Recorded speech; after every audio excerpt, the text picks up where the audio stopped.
Ayan mga kapatid, isi-share ko lang sa inyo itong worth 100k to 150k na barya. Ayan. Yan yung mga legit mga kapatid na talagang binibili sa mataas na halaga. Ayan o. 1,000 piso. 50th anniversary late gold landing. Napakaganda o. Nagre-rainbow tone pa o yung gitna. October 20, 1994. Yan yung mga tunay na binibili sa mataas na halaga mga kapatid. O, 1,000 piso. Pag nakakita kayo nito, ayan, i-message nyo ako. Ayan, bibilin natin sa tamang presyo yan mga kapatid. 1,000 piso yan ha. O, ayan, may certificate of authenticity. Ayan. Nakikita nyo naman o. 99.97 silver yan mga kapatid. Pero ang value niyan ay talagang nakakahilo rin mga kapatid. Ayan, mintage limit. Ibig sabihin, kung ilang piraso lang mga kapatid. Nakikita nyo naman, 1,000 tao lang po nakakahawak nito. Ayan, 1,000 tao lang.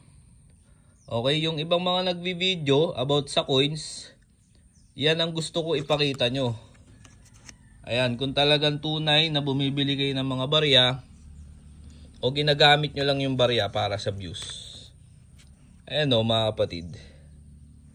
Para tumulong kuno. Ano mga kapatid, 500 piso. Grabe. May 500 piso pala tayo oh. 500 piso.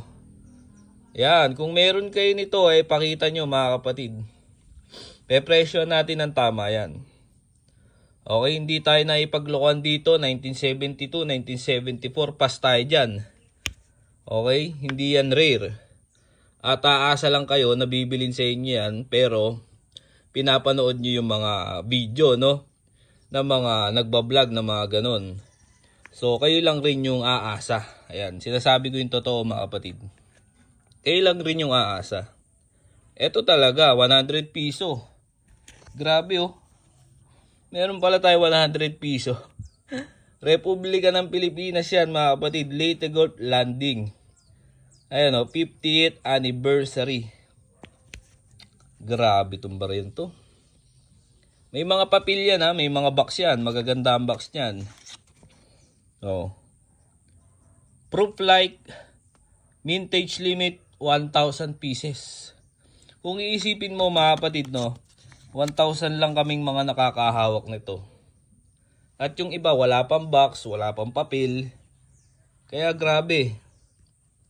Minsan nagkakahalaga to ng 160k. Depende mga kapatid sa kondisyon. At depende syempre sa bibili.